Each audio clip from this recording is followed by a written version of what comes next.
Muito boa tarde a todos. Quero começar por agradecer a todos os participantes, que são muitos, pela vossa presença. É claro que hoje, para além de falarmos de medicina dentária, estamos aqui por um motivo muito mais nobre, que é fazermos ou darmos o nosso contributo, por pequeno que seja, para ajudar quem nos tem ajudado. Mais do que o contributo, ou então para além do contributo monetário, façamos uma corrente, uma força positiva para lhes dar força para continuarem a fazer o que têm feito tão bem.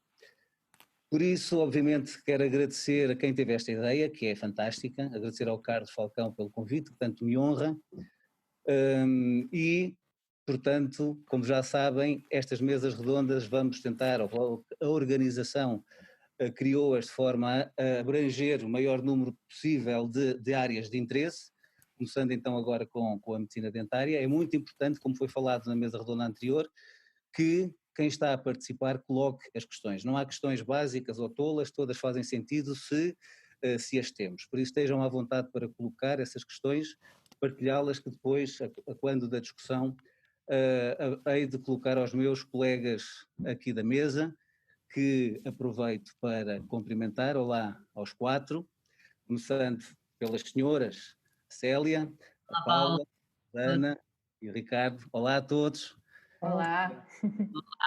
Vamos dar aqui o nosso contributo para ajudar esta gente que tanto nos tem ajudado, não é? Assim, então, é só um bocadinho que tenho que partilhar aqui a tela.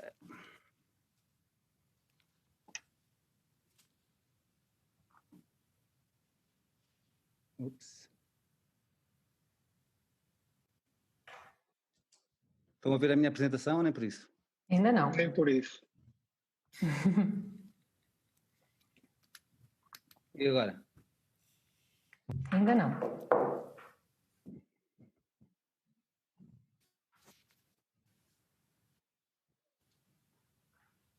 Isto é a orto que nos está sempre a perturbar, os ortodontistas, não é?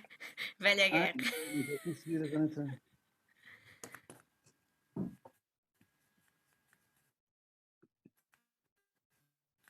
Paulo, eu tenho aqui a tua apresentação. Se quiseres, eu tento partilhar a partir do meu. Se vês que não consegues. Já está? Já está. Já está. Só um bocadinho de emoção agora de início. Então, vamos lá. Então a ideia hoje é falarmos sobre tratamento das periimplantites. Cirúrgico, não cirúrgico, vamos ver que não são as únicas opções, mas obviamente em relação a este assunto, e daí o interesse destas mesas redondas, é que há muitas dúvidas, muitas questões, e a conversa que fui tendo com os colegas da mesa, chegámos à conclusão que para muitas delas não há resposta ainda. Isso também é bom partilhar para que diminuamos a angústia que temos por não saber responder a tudo. Assim, e nestes 5 minutos que é suposto cada um dos moderadores fazer para introduzir um tema, pensei em obviamente começar por definir a periimplantite. A periimplantite é hoje definida, considerando a nova classificação que ainda estamos a aprender, como sendo uma condição patológica associada à acumulação da placa bacteriana, inflamação essa, ou condição essa, que ocorre nos tecidos em torno dos implantes e que obviamente vai levar a uma inflamação da mucosa periimplantar. Se for apenas isto que está a acontecer, nós estamos perante uma mucosite, mas se para além dessa inflamação ocorrer perda progressiva do osso suporte, estamos então perante uma periimplantite, que é aquilo que hoje vamos aqui abordar. Se a periimplantite fosse um caso raro, não quer dizer que não houvesse interesse em falar sobre ela, mas na verdade não é isso que acontece. Todos nós sabemos que a prevalência da periimplantite é muito alta, muito mais alta do que nós gostávamos que acontecesse. Vários são os estudos, aqueles de maior importância na pirâmide da evidência da investigação, e refiro-me a revisões sistemáticas e a meta-análises, que mostram que cerca de 1/5 dos pacientes que tratamos vão ao longo da sua vida desenvolver periimplantites. Se a avaliação for o implante e não os indivíduos, cerca de 1/10, 10%, portanto, dos implantes que colocamos vão sofrer esta complicação biológica. E por essa razão é tão frequente nós depararmos com ela na nossa prática clínica diária. Assim sendo, é imperioso, quer sejamos periodontologistas ou não, pelo menos sabermos diagnosticar a periimplantite. Como é que esse diagnóstico é feito? Infelizmente, muitas vezes os pacientes não têm noção desta patologia, até porque habitualmente não dói. E por isso somos aconselhados por quem faz as classificações e quem se dedica à periodontologia a pesquisar, a procurar mesmo quando não existe sinais evidentes destas patologias. E essa procura tem que ver com a pesquisa de hemorragia e ou supuração, com sondagem ligeira, e idealmente compararmos profundidades de sondagem com avaliações anteriores. Não só comparar as profundidades de sondagem, como também comparar o nível ósseo. Ao fim e ao cabo, ver se tem piorado, se temos perdido mais osso para além daquela perda óssea associada à remodelação inicial a quando da osteointegração. Mas por vezes nós vemos pacientes de primeira vez, não temos como comparar com o passado.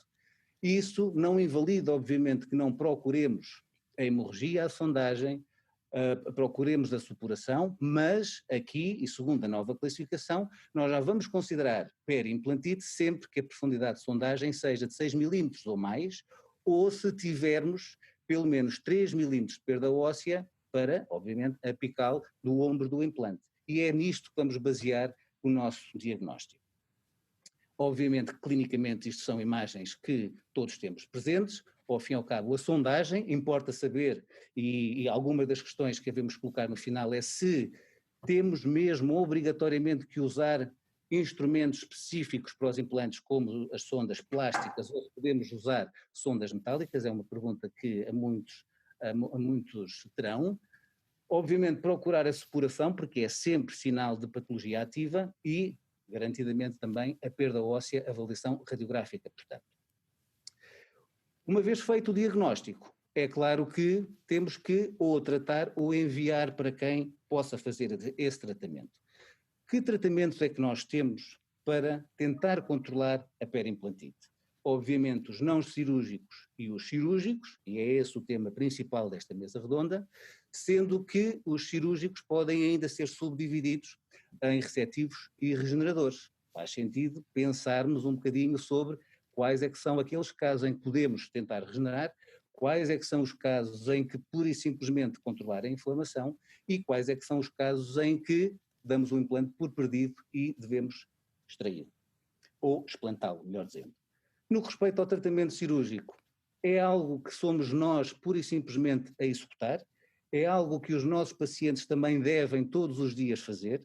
Até que ponto é que estamos a ser eficazes quando tratamos ou quando reabilitamos os nossos pacientes, explicando-lhes que é obrigatório limpar o que lá está, que os implantes não são para a vida e que faz parte também o sucesso desse implante está muito dependente também daquilo que é feito diariamente, ou seja, o tratamento não cirúrgico não se confina àquilo que é feito nas nossas cadeiras, é feito também diariamente em casa. Qual é que serão os objetivos? Quando é que nós ficamos satisfeitos? Ou em que situações patológicas é que chega o tratamento não cirúrgico? Algumas das questões também vos irei colocar dentro em breve.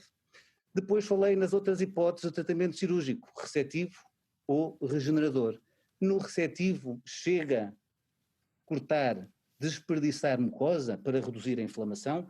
Consideramos que temos sucesso quando a mucosa está desinflamada ou quando, para além disso, conseguimos uma estética aceitável. Este caso que aqui está, obviamente, que expondo o colar do implante, temos um problema estético.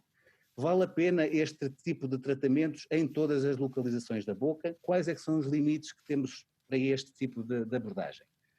Em alguns casos, e quais, podemos tentar aspirar ao ideal, que é recuperar o que se perdeu com a doença, recuperar o osso que se perdeu.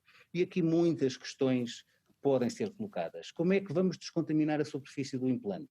Que biomaterial é que vamos usar para tentar essa regeneração? Faz sentido, ou quais os casos, quais os tipos de perdas ósseas em que nós podemos aspirar a este tipo de abordagem? Mas, como eu vos disse ainda há pouco, nem sempre não temos nenhuma varinha mágica que nos permita, em todos os casos, recuperar todas as situações patológicas. Quais é que são essas? Quando é que nós vamos dizer vou desistir deste caso, não do caso, mas deste implante, vamos partir da estaca zero, recolocar implantes ou em que casos é que o paciente nos dá indicações de que, como o seu todo, a sua parte sistémica, se calhar os implantes não são a opção ideal de reabilitação. Posto tudo isto, então muitas questões podem ser colocadas, sendo que, e enquanto os participantes não vão fazendo as suas, vou começar, mais uma vez, boa tarde aos 4, e vou começar pelas senhoras, então. Paula, já agora, falámos no diagnóstico, falámos nos pacientes que eventualmente desenvolverão este tipo de patologia. Sob o ponto de vista genético, existe, ou das suas características, existem alguns pacientes que comprovadamente sejam mais propensos a desenvolver a periimplantite e por isso não sejam logo à partida bons candidatos para serem reabilitados desta maneira?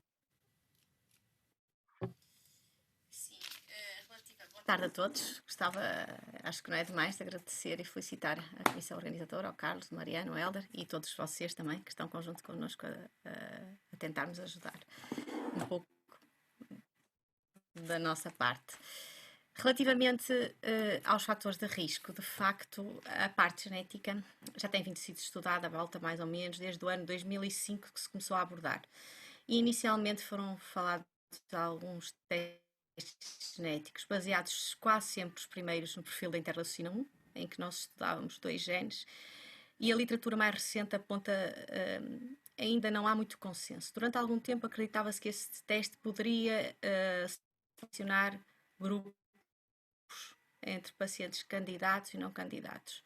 Hoje em dia, acredito que ainda não há muito consenso. Depois foram acrescentados outros genes, mas o que realmente a literatura aponta para atualmente tem a ver com o perfil da interleucina 1B, para o genótipo do risco da interleucina 1B, que era o principal teste que foi construído inicialmente, o PST, que também já em Portugal se faz, em alguns laboratórios se fazem. Mas não é uma contraindicação absoluta, não é? Não é contraindicação absoluta. Um doente, por ter um teste genético positivo, não é um doente que não seja candidato a colocar implantes. Agora, um doente que, com teste genético positivo, tenha, por exemplo, um hábito tabágico superior a 10 cigarros por dia, já começa a ter que se pôr na balança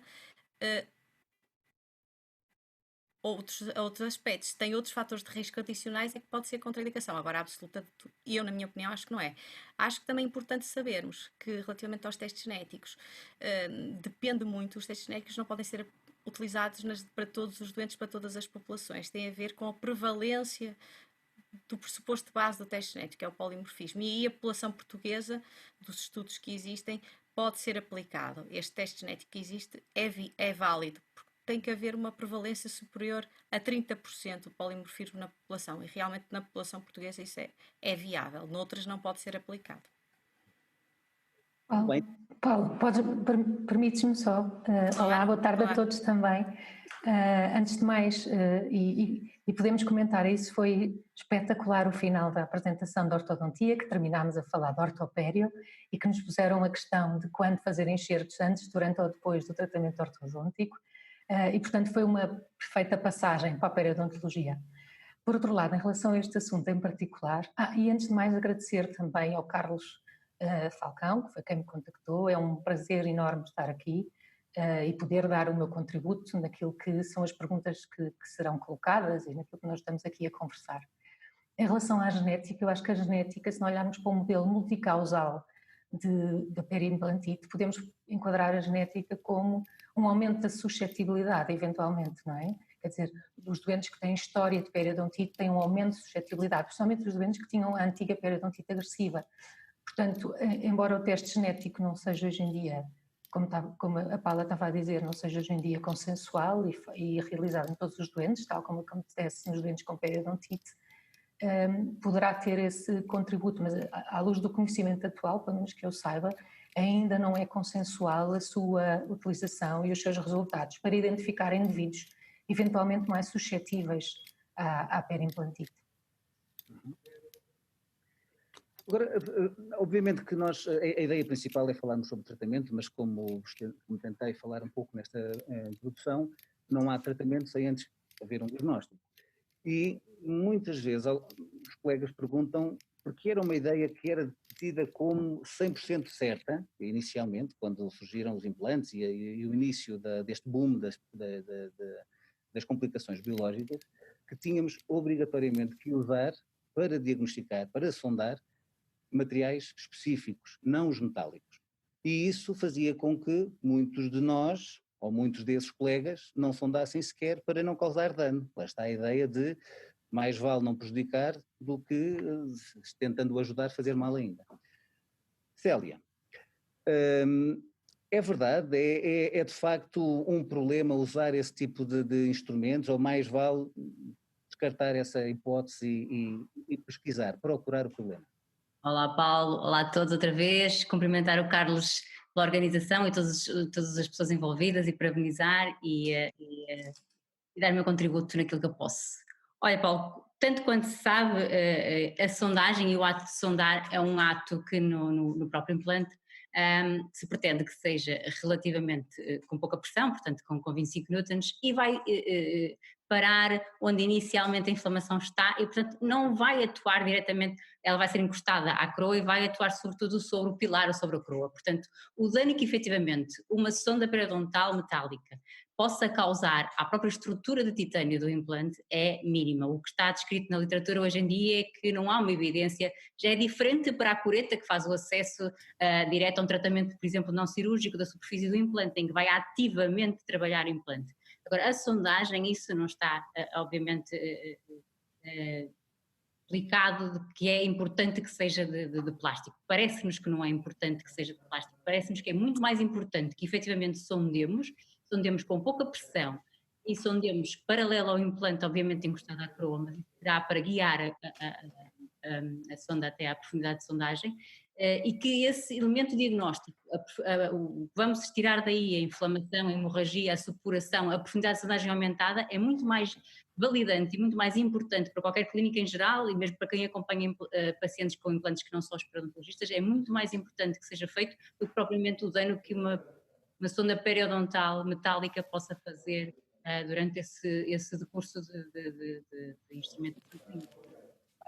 Então não ter de facto esse material não é impeditivo para não... Não é impeditivo, até ao contrário, é importante que sondemos, independentemente de ser plástico ou não. Ricardo, mas a informação que tiramos, obviamente que é importante, se a sondagem está aumentada ou não, mas sabemos que os tecidos são diferentes, comparativamente com, se pensarmos na mucosa periimplantar, comparativamente com a gengiva. E, assim sendo, é natural que os resultados dessa sondagem sejam também diferentes. Como é que isso deve ser interpretado? Devemos ajustar sempre que a sondagem está aumentada, em relação àqueles valores que estamos habituados a conhecer no periodonto, ou tem que ser ajustado essa informação?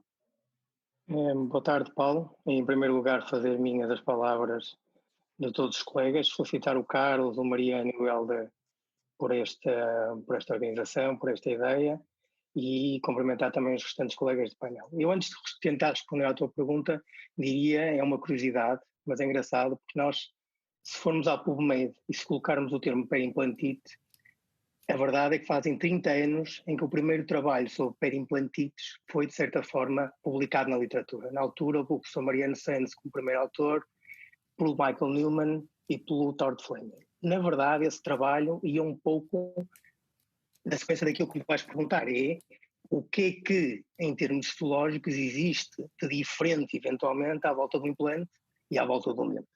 E isso é algo que nós sabemos da anatomia. Ou seja, nós sabemos da anatomia que aquilo que é o rearranjo dos tecidos moles à volta de um implante é necessariamente diferente à volta de um dente. Da mesma forma que o tipo de união que o osso estabelece à volta de um dente é diferente à volta do implante. Ou seja, em termos ósseos, é óbvio, não temos ligamento periodontal, temos osso em contacto, eventualmente direto, com a superfície do implante. Em termos de tecidos moles, sabemos que não existem fibras inseridas, como acontece no cimento radicular, portanto, as fibras dentogengivais e dentoperiosteais que caminham do cimento supraalveolar para a gengiva livre, para a gengiva aderida, não existem nos implantes, e, portanto, isso faz que, não existindo essa trave, numa situação de saúde, mesmo numa situação de saúde, nós sondemos sempre mais apicalmente à volta do implante do que à volta do dente.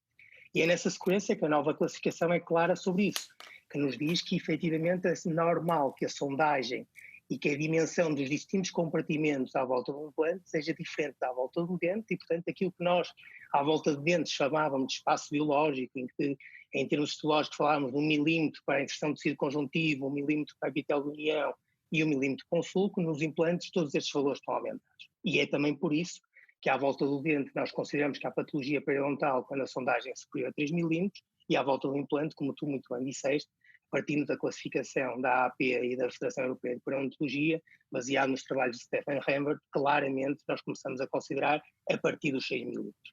Agora, isso é algo que é importante se nós não tivermos o prévio contacto com o paciente. E, portanto, e tu explicaste muito bem que a classificação é clara sobre isso e dar-nos o mais chega, que independentemente de nós tomarmos esses parâmetros, o ideal seria sempre um comparativo, quer na profundidade de sondagem, quer na perda óssea, entre uma medida prévia, no ato da colocação do implante, e uma medida posterior à colocação do implante. Deixa-me só dizer mais uma coisa, é que isso é tão importante, inclusivamente para distinguir entre mucosite e periimplantite, como é ainda mais importante nós percebemos que à volta do implante, aquilo que é a hemorragia pós-sondagem à volta do implante, tanto acontece na mucosite como na periimplantite, sendo que no caso da periimplantite não é considerado um fator preditivo positivo de grande importância. Aliás, há um conjunto de trabalhos de André Mombelli sobre isso, que claramente nos falam de valores na ordem dos 20 e tal aos 30%, o que é manifestamente baixo. E, portanto, aí focamos efetivamente bem naquilo que é a perda óssea à volta do implante. Uhum. Mas ainda em relação ao relacionado com isto dos participantes, dos colegas, alguém nos perguntava se, considerando essas diferenças, se a sondagem deve ser feita como pesquisa, mesmo aparentemente em saúde, ou se apenas quando há sinal de inflamação para evitar algum dano que eventualmente possamos causar ou na superfície do implante ou até nos tecidos. Se calhar, Paula, já para irmos passando por todos. Eu penso que a sondagem deve ser efetuada. Agora, relativamente aos que os colegas colocam, acho que tem a ver, se calhar, alguns colegas com literatura recente que aponta, de facto, para os danos que podem existir a nível das superfícies de implantes de outros metais, até tem a ver mais com a parte de tratamento já, por causa da libertação do titânio. Portanto, sempre que nós tocamos na superfície do implante, não é? Há sempre um risco de dano, obviamente. Mas então não há a questão, pelo que eu penso entender, tem que ver com se pode fazer a sondagem em saúde aparente ou se apenas quando há sinais de inflamação. E, de facto, a ideia é procurarmos a doença. Na minha opinião, acho que se pode fazer. Quando temos saúde, podemos fazê-la na mesma, não é? Obviamente, não é? Temos que procurar. Posso? Sim, claro, Célia. Claro que sim. Claro. Acho que é importante nós percebermos todos, ou deixar de passar esta mensagem, que a periimplantite cursa muito parecido com a periodontite, ou seja, mais ou menos o que é válido quer no diagnóstico, na etiologia, nos fatores de risco, nos fatores predisponentes, inclusive nos fatores protetores para a periimplantite, é muito válido na periodontite. Portanto, é importante que nós sondemos, quer na periodontite, quer na periimplantite, é muito importante que nós sondemos, porque a sondagem aqui é um valor importante no diagnóstico. Pode não haver inflamação visível, pode nem sequer haver supuração ao toque, eventualmente com pressão digital, e pode efetivamente estar a exercer-se ali já um processo de periimplantite que só se diagnosticaria numa eventual radiografia posterior, porque o valor preditivo efetivamente da hemorragia, como o Ricardo disse e bem, positivo não é muito, mas depois o valor radiográfico vai ser importante, mas a sondagem do ponto de vista clínico, tem um valor importante, quer na decisão depois da radiografia, quer na decisão da atuação perante a possibilidade de estar a desenvolver doença, de estar a aumentar essa sondagem e, portanto, de estar ativa a evolução de uma possível perda de foco. Paulo, posso? Sim. Posso? Um bocadinho de encontrar aquilo que a Célia está a dizer. Efetivamente, é importante não só sondar como método diagnóstico, como sondar de uma forma precoce, ou seja, o que nós sabemos é que as duas doenças se comportam de uma forma semelhante, não é? Numa fase inicial, mas posteriormente sabemos também que na periimplantite a doença evolui muito mais depressa, até pelas características anatómicas que o Ricardo descreveu há bocadinho, da posição das fibras por aí fora e até onde consegue chegar o infiltrado inflamatório, muito mais próximo da crista óssea do que acontece porque não temos a proteção do tecido conjuntivo que acontece em dentes.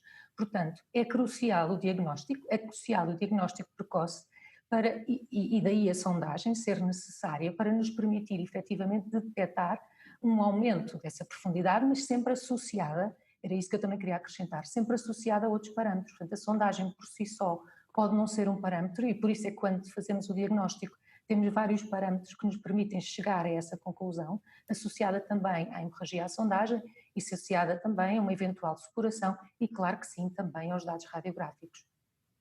Sim, tudo bem. Então, Paulo, deixa-me só juntar aqui uma coisa que às vezes é importante até para esclarecer isto mesmo. Reparem. não saímos do diagnóstico. Eu sei, não, só ia dizer uma coisa. Nós em dentes sabemos que quando não há inflamação, ou seja, quando não há gengivite, aquilo que é a percentagem de fibras de colagênio nos tecidos periodontais é o dobro de quando existe uma situação de gengivite e de periodontite. Isto significa que eu, quando sondo uma gengivite e uma periodontite, com a mesma pressão, a minha sonda naturalmente vai sempre a uma posição mais apical. Nos implantes é a mesma coisa, ou seja, se nós temos uma grande quantidade de fibra de colagênio porque estamos numa situação de saúde, se exercermos a pressão adequada, que é a mesma de um tecido periodontal, nós não vamos lesar absolutamente nada. O problema está em quando temos uma mucosita ou uma periimplantite. Aí temos inflamação. Aí a sonda vai mais apical, não é porque nós sondamos mais apical, é porque as características anatómicas dos tecidos em termos de fibras de colagênio estão alteradas. Isto foi comprovado para dentro nos anos 70 por um conjunto de autores e é também verdade para os tecidos periimplantados. Ou seja, eu fazendo a mesma pressão, se tenho uma mucosita, eu necessariamente, a sonda vai mais apicalmente. Porquê? Porque os tecidos têm mais elasticidade, têm menos fibras de colagênio. Nós não estamos a lesar. É uma consequência da própria patologia. Célia, então, pronto, posto, uma vez feito o diagnóstico, quando é que nós devemos estar satisfeitos com os resultados da terapia? O que é um objetivo consistente? Passaste o diagnóstico para a terapia logo? Terapia, mas no geral, não especificamente nenhuma abordagem terapêutica em concreto. O que é o sucesso do tratamento da periimplantite? Então é assim, basicamente dizer-te que, segundo o Micho já há algum tempo, nós temos basicamente 4 tipos de implantes. Ou de facto eles são implantes de sucesso e são aqueles que não têm dor, não têm hemorragia, à sondagem podem ter eventualmente, mas de definição é isto, não têm hemorragia à sondagem, não têm supuração, não têm mobilidade. Depois há os implantes que são satisfatórios. A grande parte dos implantes que nós encontramos em boca são satisfatórios, ou seja, há efetivamente alguma inflamação, pode existir aumento de sondagem, pode haver períodos de mucosita, alguma inflamação transitória que nós conseguimos reverter com medidas de higiene, com ajustes de prótese diferente, com desenhos de prótese diferente, com um escovilhão, com algumas medidas não cirúrgicas de tratamento, com tratamento não cirúrgico, com manutenção, com recalls mais programados, etc, etc. E depois vai haver aqueles implantes que são comprometidos, em que nós vamos ter que atuar do ponto de vista de tratamento efetivamente clínico, seja não cirúrgico, seja de cirúrgico receptivo ou regenerativo, e há aqueles que são perdidos. Portanto, eu tenho à partida condições para dizer que o implante tem critérios de sucesso, e não vou aqui entrar em critérios estéticos, critérios de satisfação quando ele não apresenta clinicamente estes sinais e não tem uma taxa de progressão de perda de suporte ósseo maior do que o expectável naturalmente pelos anos de execução e de função dele na boca. O início, eventualmente, a passagem do diagnóstico para um início de tratamento é um início de tratamento dirigido à causa, efetivamente, porque nós sabemos que a maior parte da periimplantite tem uma origem bacteriana, como a periodontite, embora haja outras, e portanto passa também na sequência do que é o tratamento periodontal, passa por um tratamento não cirúrgico, eventualmente numa primeira fase, até que nós consigamos estabilizar essa profundidade de sondagem, essa hemorragia, essa inflamação e eventualmente alguma supuração e estabilizar a perda, até que possamos reavaliar novamente, como fazemos na pera, reavaliar novamente quer radiograficamente, quer clinicamente e perceber se passamos ou não para uma fase cirúrgica ou se ele está estável. Estável entendendo com os critérios clínicos que dissemos anteriormente. Existe... Desculpa, Paulo. Nada, não sei se posso. Posso? O objetivo do tratamento é exatamente remover o biofilme, ou seja, o nosso objetivo é, sem dúvida, eliminar o biofilme bacteriano e permitir que, de alguma forma, haja uma cicatrização e uma cicatrização dos tecidos, tal como acontece no periodonto. Eu acho que podemos utilizar como critérios de sucesso para complementar um pouco o que a Célia disse, provavelmente se nós temos uma diminuição da profundidade de sondagem, uma profundidade de sondagem de cerca de 5 milímetros, não temos hemorragia à sondagem, não temos supuração, não temos progressão da perda óssea e temos também, alguns autores referem isso, um preenchimento do defeito ósseo, que pode ser considerado mais de 1 milímetro ou cerca de 25% do preenchimento do defeito, e também um critério importante que tem a ver com a recessão. Poderá também ser considerado um critério de sucesso quando essa recessão nos dentes anteriores não passa do meio milímetro, e nos dentes posteriores, onde isso é menos crucial, cerca de 1,5 milímetro. Portanto, há alguns critérios de sucesso que no fundo estão relacionados com os parâmetros clínicos e radiográficos que nós utilizamos e que se calhar podem ajudar um pouco a criar alguma, enfim, a balizar o que é o sucesso do tratamento. Mesmo em relação ao tratamento, e alguém nos perguntava, ou começava por afirmar que o tratamento da periimplantite é difícil, é de difícil resolução, as perimplantites, e por isso perguntava-nos se aquilo que nós fazemos não será paliativo, ao fim e ao cabo o atrasar um desfecho que seja quase que obrigatório ou garantido, que é a contínua progressão, mais rápida ou mais lenta da patologia até que o implante se perca. Ricardo, agora. Bom, eu acho que aí começaria por dizer que depende do tipo de tratamento que executarmos. Ou seja, parece-me claro que há que distinguir duas coisas. Quando é que vale a pena tratar e quando é que não vale a pena tratar. Esse é o primeiro ponto. E também algo mais, que é o nosso objetivo de tratamento é eliminar o biofilme, tentar tanto quanto possível descontaminar a superfície, criar condições para que a pessoa consiga higienizar e idealmente reconstruir o que se perdeu e que isso se mantenha ao longo do tempo. Eu diria que estas 5 chaves é o objetivo. Mas respondendo ao que perguntavam, então não é uma batalha garantidamente perdida à partida. Deixa-me só dizer, Paulo, obviamente que isto existe em dados, ou seja, não é da minha cabeça e a minha experiência pessoal será seguramente a minha experiência pessoal que vale o que vale, ou seja, 0 se não tiver publicado.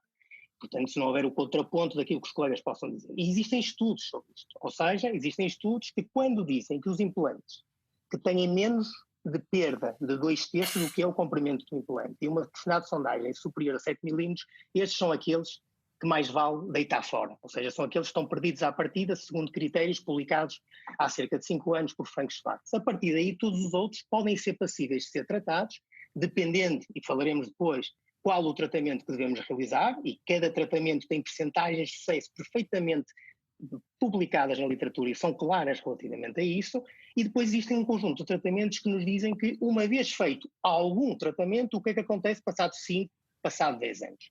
E aí, sobre isso, existem tratamentos, existem publicações, existe claramente um resultado que nos diz, primeiro, que é impossível assegurarmos que mesmo aqueles implantes que nós achamos a princípio que são para manter, muitas vezes fracassamos o tratamento, mas que a grande maioria, desde que com pautas de tratamento de suporte adequado, ou seja, não é só com o tratamento adequado, é que depois sejam mantidos adequadamente, esses implantes se podem manter. E estamos a falar para cima 60%, 70% dos implantes tratados. Outra coisa só para acabar, é se esse resultado, ou seja, tratando a periimplantite, parando a progressão da doença, se esse resultado, do ponto de vista estético, vai ao encontro ou não das expectativas do paciente e nossa. E essa é outra coisa que seguramente irá discutir e que falaremos a seguir.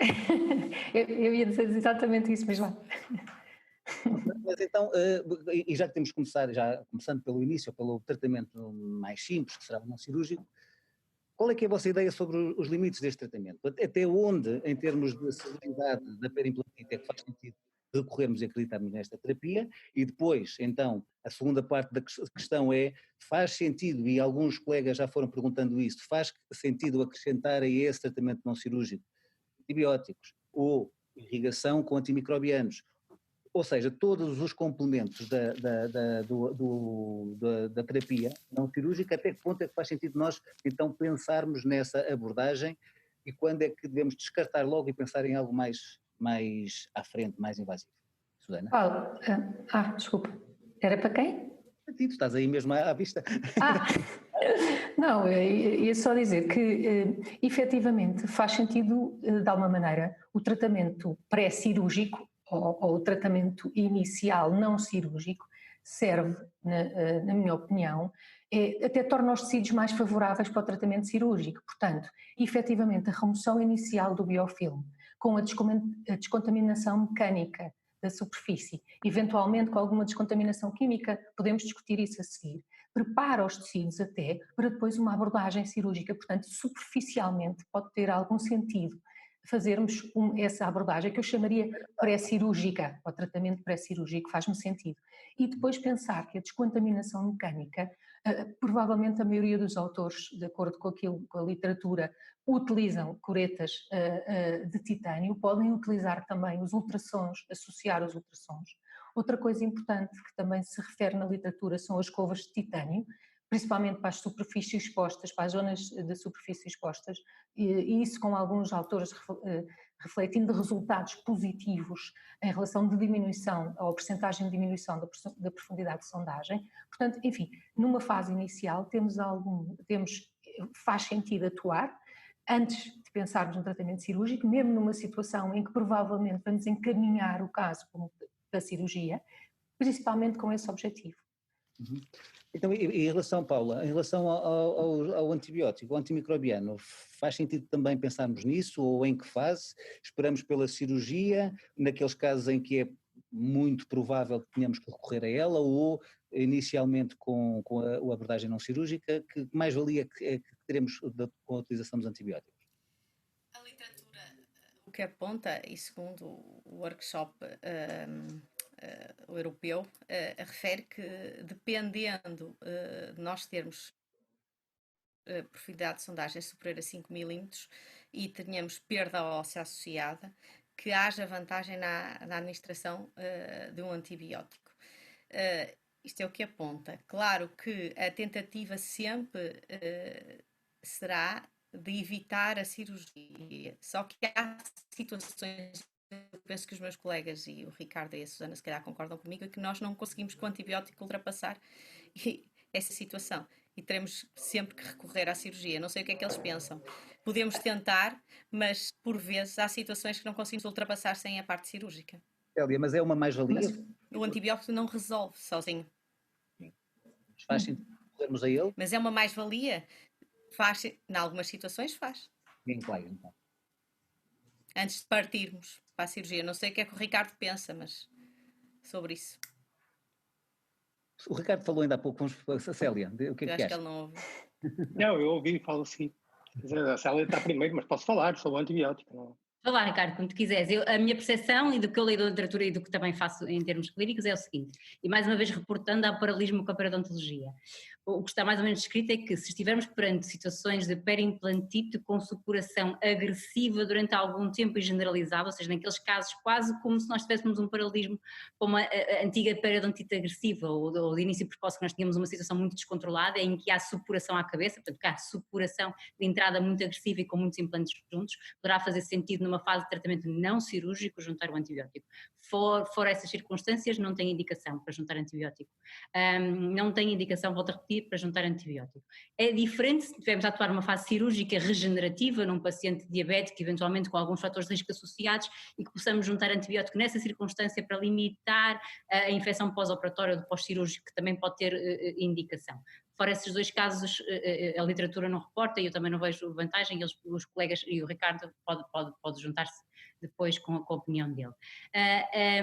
Em relação ao tratamento não cirúrgico que estamos a pôr em causa aqui, e a Susana assim o bem disse, é importante, como qualquer tratamento de periodontite, que iniciamos o tratamento da periimplantite por tratamento não cirúrgico, óbvio. Portanto, ele vai diminuir a quantidade de bactéria de biofilme, vai dar condições aos tecidos moles e vai inclusive muitas vezes travar a patologia, pura e simplesmente, e ser a forma de tratamento indicada e única naquele caso em concreto. Portanto, não é obrigatório que passe, a minha experiência vai-me dizendo que cada vez mais isto é verdade, ou seja, a partir do momento em que nós temos jatos de glicina, jatos de eritritol, polimentos muito mais eficazes infragengivais e possamos juntar a isto antimicrobianos inclusive, a minha experiência vai-me dizendo que o tratamento não cirúrgico vai tendo cada vez mais indicação e só depois dele não conseguir ser eficaz e continuamos a ver perdas aumentadas de inserção, portanto aumentos de sondagem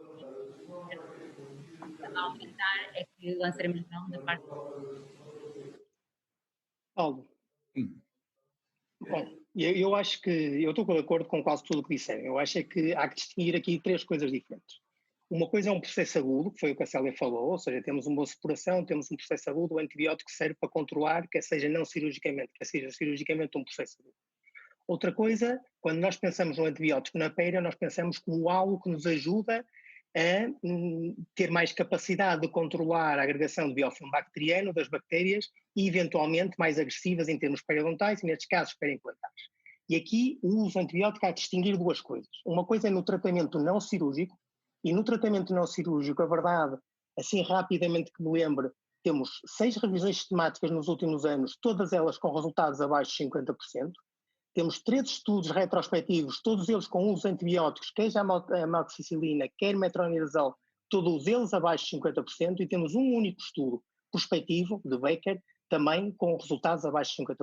A única exceção é um estudo publicado recentemente por um amigo nosso, de todos nós, António Linhares, do Grupo Juan Blanco Santiago Compostela, que faz uma avaliação ao fim de 5 anos do tratamento com curetas de aço, com uso de metronidazol, e encontra uma redução da profundidade de sondagem na ordem dos 4,5 milímetros para o tratamento não cirúrgico e a resolução de defeito ósseo na ordem dos 2,8 milímetros. Ou seja, eu creio que relativamente ao uso de antibióticos no tratamento não cirúrgico, ele é, na maioria dos casos, é aquilo que sabemos hoje em dia, completamente ineficaz e não nos vai, à exceção do que a Célia disse, num processo agudo, nos ajudar numa parte futura. Se formos falar para o antibiótico a nível cirúrgico, aí existem alguns estudos, por exemplo, no grupo de Gotemburgo, de Oliver Quarquart, em que verifica que ao fim de um ano o resultado do efeito positivo do antibiótico existe nas superfícies rugosas, que não nas superfícies lisas, e que esse efeito se dissipa no tempo, porque o resultado do segundo estudo, dos mesmo pool de pacientes, verifica que ao fim de 3 anos o resultado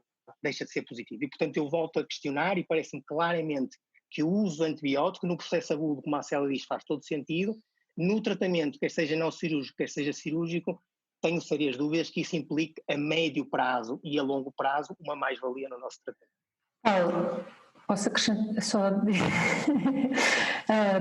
em relação ao tratamento antibiótico, efetivamente, além disso, nós temos que pensar como atualmente acontece em periodontologia. Cada vez estamos a reduzir mais as situações em pério onde estão indicada a utilização de antibiótico. Vamos quase exclusivamente para as situações agudas, como periodontites necrosantes, abscessos periodontais, lesões endoperiodontais com alterações sistémicas associadas. Porquê?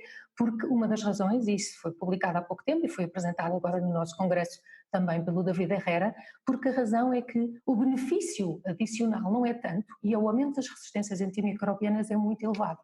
Portugal é um dos países onde esse aumento de resistências antimicrobianas acontece. Portanto, temos que pensar que, não havendo um benefício adicional na toma de antibiótico sistémico e na associação de antibiótico sistémico, tratamento cirúrgico e não cirúrgico a periimplantite, provavelmente faz sentido não darmos antibiótico. Bem sei que há estudos que nos dizem que as bactérias presentes são anaeróbias, são bactérias semelhantes ao que acontece na periodontite severa, bactérias com aqueles nomes enfim, esse tipo de bactérias estão presentes, não há dúvida nenhuma. Mas, e esse perfil está... Desculpa, Paulo.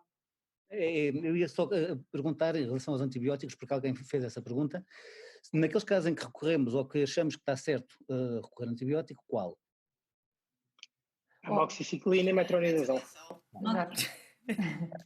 É daquelas postas, é que são tantas já aqui ao lado que é difícil. Amoximetro. Mas também podemos falar em antibióticos tópicos, porque há coisas na literatura de antibióticos tópicos e se calhar isso também era importante nós falarmos, não é? Porque, para além dos antibióticos, a aplicação ou a irrigação, ou o que seja, ou até os antibióticos tópicos faz sentido ainda dentro do não cirúrgico, não é isso? Claro, o que é que achas em relação a isso então, Susana? Em relação aos antibióticos tópicos que eu tenho conhecimento, aqueles que serão mais utilizados eram as tetraciclinas modificadas, nomeadamente a aminociclina. E, efetivamente, os resultados são muito limitados, os benefícios são muito limitados. Portanto, na literatura não há grande suporte para a associação de um antibiótico tópico. Pronto, para além do sistémico. Pronto, isto resumidamente para podermos passar, que eu já percebi que estás a acelerar. Desculpa. Falámos várias vezes que o importante é descontaminar a superfície do implante. Cirúrgico ou não cirurgicamente, agora para ser uma pergunta mais abrangedora, como é que se descontamina a superfície do implante? Posso introduzir, pois com tudo o que houver ao nosso alcance.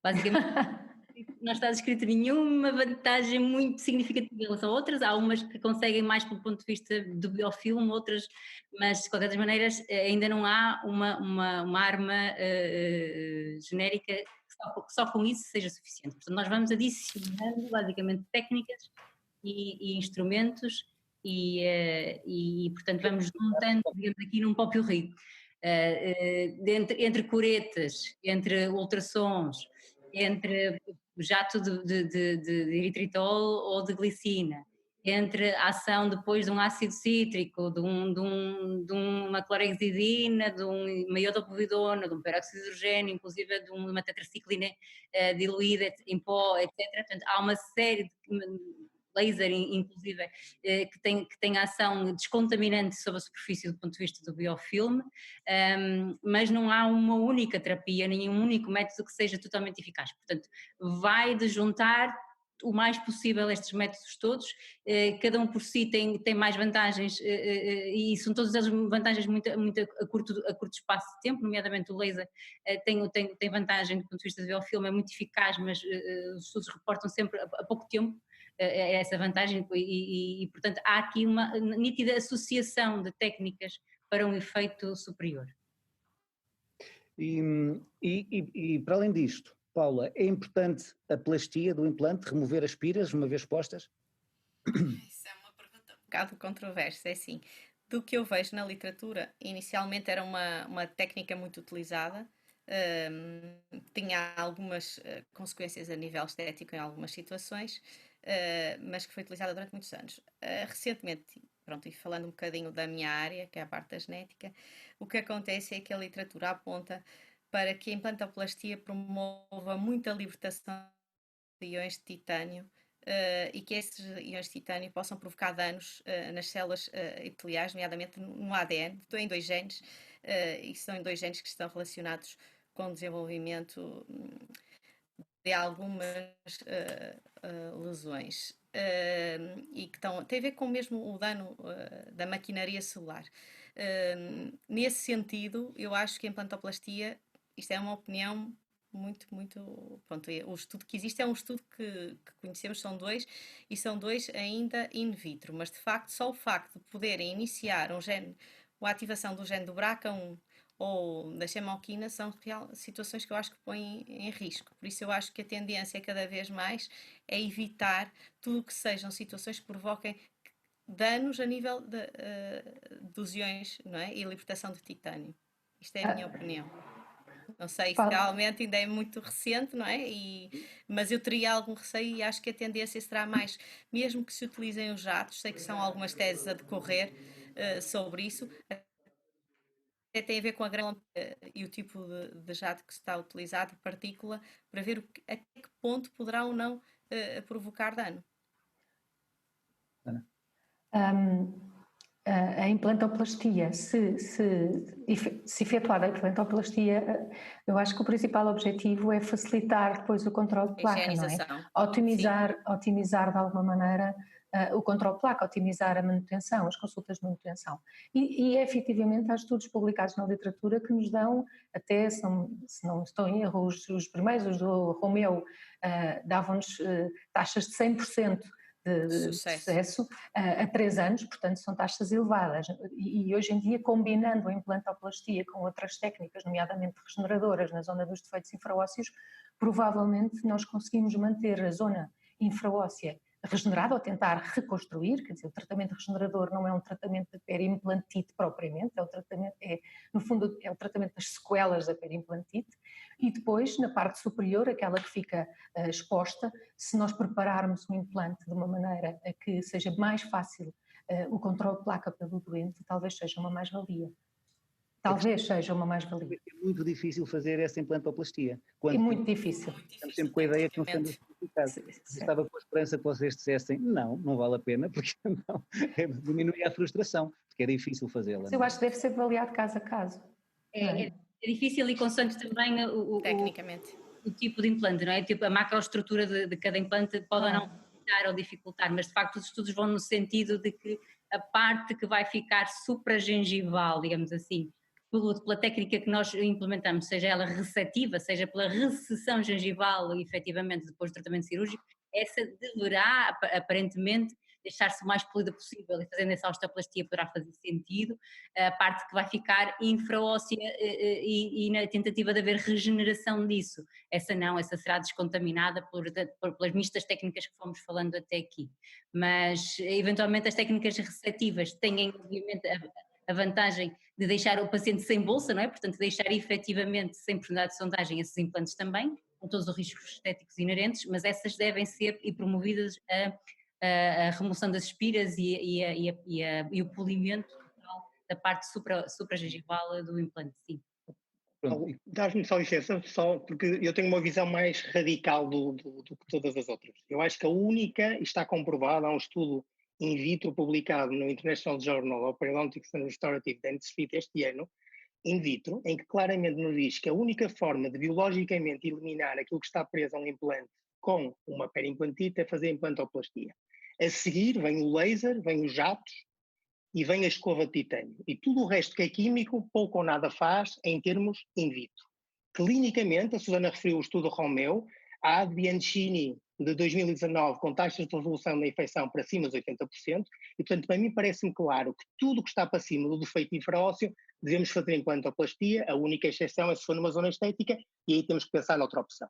Tudo o que está para baixo do defeito, sendo um defeito angular, um defeito tipo 1E de Schwartz, claramente acho que devemos tentar o tratamento regenerativo ou reconstrutivo. E em relação a isso, que Susana, querias falar? É que temos 8 minutos. Não, estava a dizer, claro, estava a dizer que concordava com o Ricardo. Desculpa. Ainda bem que falaste na regeneração, porque faz sentido obviamente falar, até porque há vários colegas que nos têm feito várias perguntas sobre a regeneração, nomeadamente, eu vou dizer 2 ou 3 para tentarmos responder, conseguirmos ainda. Nomeadamente, dizia eu, é possível a reosteointegração com a regeneração? Que tipo de biomaterial usar? Há quem pergunte sobre o endogame, sobre PRGF. Perguntava-vos eu também que tipo de xenoenxerto quando recorremos a xenoenxerto. Sabemos que alguns não reabsorvem, não se degradam ao longo do tempo. Num caso de periimplantite futura, isso pode causar uma reação do corpo estranho e agudizar, acelerar a evolução do problema ou não? Fiz várias perguntas, mas tentem, neste pouco tempo que temos, responder ao máximo delas. Posso? Então, pode. Desculpa, não. Força, começa tu. Não, começa, vá, força. Primeira pergunta que fizeste, a primeira não me recordo. Reosteointegração. Reosteointegração. Há um único estudo que eu conheço em humanos em que comprova a reosteointegração. Há um estudo publicado, um estudo de Kim, publicado, creio que o ano passado, após a morte do senhor que doou o corpo à ciência e que lhe permitiu ver com histologia que havia essa reosteointegração. Com o quê? Com o xenoenxerto. Se nós repararmos, a maior parte de todas as séries de Frank Schwartz, que é das pessoas que mais estudou para implantites, na maior parte dos casos ele trata com bio-osso. E se me perguntares qual é o material de eleição, a mim parece-me claramente que será um xenoenxerto. Já lá vamos à questão que tu colocaste a seguir. Só para resumir muito facilmente, existe um estudo muito interessante em que nos diz que, independentemente do material que eu utilizar, com ou sem membrana, do grupo de Gutenberg, que é publicado o ano passado, em que, independentemente do que eu utilizar, o importante para conseguir uma reosteointegração é mais importante o tipo de implante que eu tenho do que propriamente o material que eu utilizo. E, portanto, a mim parece-me claramente que a questão da reosteointegração é algo que aparentemente parece ser possível, existe apenas um estudo em humanos. O material que eu uso, um xenoenxerto, é aquele que está mais reportado na literatura. Este estudo de Gutenberg não encontra diferenças entre diferentes tipos de material, nem pondo ou não pondo membrana. E relativamente às outras questões, parece também ser certo que há uma tendência que quando nós tratamos uma periimplantite com xenoenxerto, existe um risco aumentado de podermos ter algum tipo de recidiva a médio e longo prazo. E isso é algo que existe uma tendência. Não sabemos muito bem se por aquilo que disseste ou por outras razões. Só para acrescentar uma coisa em relação à reosteointegração. E também, Ricardo, parece-me que os estudos que existem em animais conseguem reosteointegração na parte mais apical do defeito, não é? Só nessa parte mais apical e não, efetivamente, nem toda a dimensão do defeito. Além disso, outra coisa em relação também ao que tu disseste, só para acrescentar, estou de acordo com tudo, é efetivamente as membranas. As membranas, além disso, além de não haver um efeito positivo, ou não saber ainda, um efeito mais positivo de uma membrana ou de outra, há o risco de exposição da membrana, que pode também, e que é referido algumas vezes, como uma limitação da utilização das membranas em alguns casos. Era só isso. Posso dar uma deixa, só uma diquinha. Eu já me cruzei com alguma literatura sobre reajuste de integração, um pouquinho mais antes do Ricardo agora falou, mesmo do grupo do Lenga em 2004, ele já tem histologia de reajuste de integração em alguns implantes SLA. De qualquer das maneiras, o que está previsto é a descontaminação do implante, é o fator de risco mais importante na reajuste de integração do que propriamente o tipo de material regenerador que vamos aplicar, inclusive é da própria superfície, ou se calhar a superfície que bate certo com a descontaminação, porque há superfícies mais difíceis de descontaminar do que outras. Em relação à membrana, de facto, os estudos apontam para que se fizermos um fecho primário da ferida outra vez, ou seja, se removermos o que é a restauração do implante e promovermos a regeneração da parte infraóssea do defeito com biomaterial, xenoenxerto e membrana reabsorvível e fecharmos tudo, independentemente até inclusive de já termos feito um aumento de espessura de gengiva aderida com tecido conjuntivo, que foi uma das perguntas que se fez aqui, é muito importante que essa espessura esteja assegurada, inclusive nesse fecho primário da ferida. Os estudos apontam para que de facto haja mais sucesso na possibilidade de objetivamente conseguirmos regeneração da parte do defeito infraósseo, sendo que depois, e a exemplo da pério, se não houver manutenção disto, nada serve, nada funciona, claro. Nada é efetivamente eficaz. Outra questão ainda, falamos em regeneração, partimos do princípio que era a regeneração óssea. Alguns colegas perguntam, e também há um grupo italiano que mostra que, ou acredita que, o tratamento da periimplantite passa também por regenerar não só o tecido ósseo, mas se calhar até sobretudo o tecido mole, gengiva keratinizada, não por uma questão pura e simplesmente daquilo comparativamente com a periimplantite, mas ao fim a periodontite, quero dizer, mas ao fim e ao cabo criar condições biológicas para não só seja mais facilmente higienizar, mas também criar um tecido mais resistente. Concordam com isso ou não? Temos que concordar, não há outra hipótese.